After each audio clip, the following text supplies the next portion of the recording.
एक डब्बा पेंसिल का हो गया। भाई एक पेन दे दें। अच्छा जी भाई, पैसे पकड़ लें। 4 पैकेट कलर्स हो गए।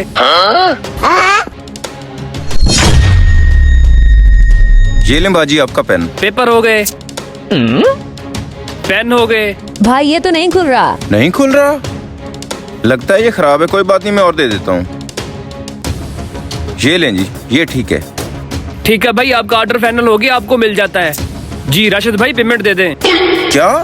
अरे भाई साहब, आपका दिमाग तो खराब नहीं हो गया? अभी तो 10,000 दिया है आपको, और कौन सी पेमेंट मांग रहे हो? अरे भाई साहब क्या हो गया आपको? मैं तो फोन पे ऑर्डर ले रहा था, आपने कब पैसे दिए मुझे? अच्छा, आपको लगता है मैं झूठ बोल रहा हूँ? 8-10 साल हो गए आपको मेरे साथ चलते हुए, कभी ऐसा किया है मैंने? आप अपनी जेबें चेक करें। क्या जेबें चेक करूं? भाई ऐसा करें, एक इंक भी दे दे मुझे। अरे बाजी 2 मिनट सब्र भी कर लो, मेरा यहाँ पे 10,000 जा रहा है और आपको इंकी पड़ी हुई है। अरे भाई मेरा पेपर है आज और मैं लेट हो रही हूँ। आप ये बहस बाद में कर लेना, पहले मुझे इंक दे दें। क्या पेपर है? जल्दी है? अरे इसको बड़ी जल्दी पड़ी हुई है, कहीं इसी ने तो कोई गड़बड़ नहीं कर दी, क्योंकि इन दोनों के अलावा यहाँ कोई था भी नहीं। नहीं, ये स्टूडेंट ऐसा नहीं कर सकती।